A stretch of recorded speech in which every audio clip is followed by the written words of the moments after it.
speak up to your brother. He's calling out your name. Oh, hiding under the covers with no one else to blame. Oh, you couldn't help out your own name. When I was kind of moving up through the ladder, my parents, I thought about how hard they worked and where they came from and how they never had an opportunity to go to school. And my dad only went to second grade in Mexico, and my mom never went to school. And every time that they were working really hard and they saw me at the dinner table doing my math that they did not understand, they would just say, just keep on working hard, just keep on working hard. And when they would say that at that time, I thought, I wish you could help me. But after a while, I thought, I have to be successful because otherwise, everything that they did is washed away. And so I always thought, the only way that I can thank them for all the sacrifices that they made is if I make it somewhere. Do my best and try to do something with my life so that they can say, oh, my son, he's a lawyer now. The Listening for a Change project offers our students a great opportunity to kind of go beyond the classroom and have the opportunity to interview community members. And it's kind of a different aspect within our four walls of our school, and it's a different way for them to become educated and learn. We have teenagers who will typically only interact with other teenagers, and then we have the old people. And they kind of, it just felt like each group kind of keeps to themselves. And doing these interviews felt like I kind of got an inside look to a community I didn't really feel a part of, to be honest. Adults look at our students differently after they witness an interview or are interviewed by our students. They look at them and go, wow, this isn't a little teenage kid running around the plaza riding their bike and stuff. This is a poised, articulate young person who has the ability to communicate with me on a higher level. And I think that gives those kids, too, that feeling of accomplishment, because they sense it. They sense the difference in the way they're being communicated with and approached. Well, I think the biggest thing is that the students have the opportunity to really talk to someone in depth and listen in a way that I don't think we normally listen.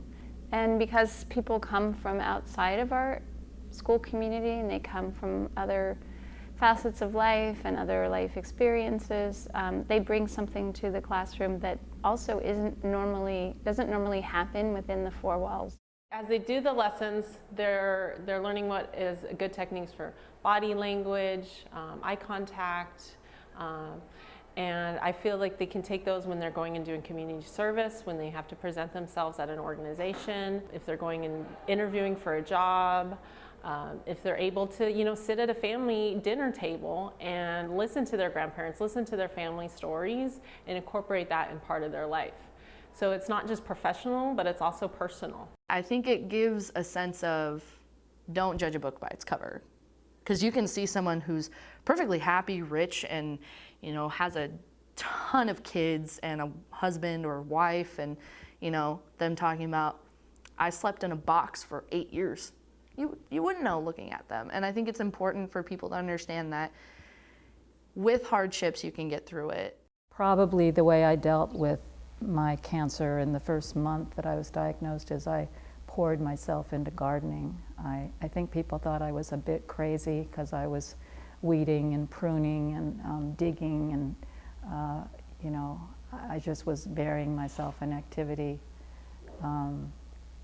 That's probably a trend that I have, and then I guess the second thing I was doing was educating. I went to Barnes and Noble, and I don't even know it was Barnes and Noble now. I can't think of what the books, Copperfield's, I guess.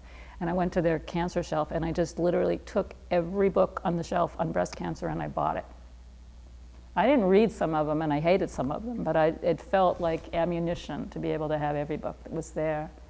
So in some ways, you asked the question, how did I deal with it emotionally? I probably didn't deal with it so much emotionally. I buried myself in work and education, so I dealt with it more cognitively and intellectually than I did emotionally. I think in terms of crying, well, that isn't true. So that's one thing I would do, and then I would find myself like at 4 a.m. in the morning, waking up sobbing and shaking and not even knowing that I'd been sobbing or shaking. So my husband would hold me. I think it was very interesting to interview people from other communities, because you get to learn a lot about what they've done and their experiences of living their life. In my family, we don't have much college graduates. We probably only have one. And it pretty much, I related to her story by like, yeah, even though my family has low expectations, why not exceed them? Why not get more than that? That's pretty much how she motivated me. Oh, it was actually interesting because when we were doing the paper thing, when we would draw about the immigrants, I learned that some people, like, not all, like, some people come to America different ways.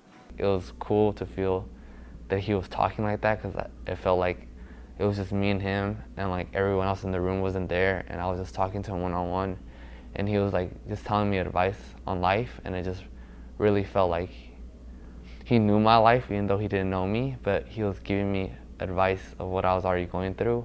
I think there's a common misconception that interviewing is easy, that it's just asking questions. And watching my students the first time that they interviewed, I think they had that misperception. By the 5th or 6th interview, you could see that they definitely got the rhythm, and they had watched enough good interviews by their classmates that their expectations were raised.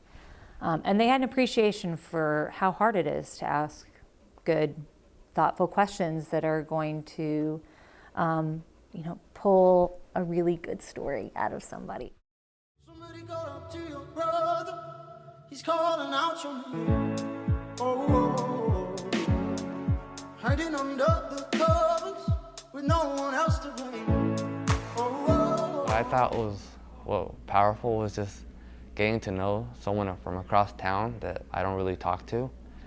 Not everyone wanted to do it, mostly because we are put down as a poor school, we're not gonna go to college and all of that, and they have a big campus, lockers, everything, and we don't have that.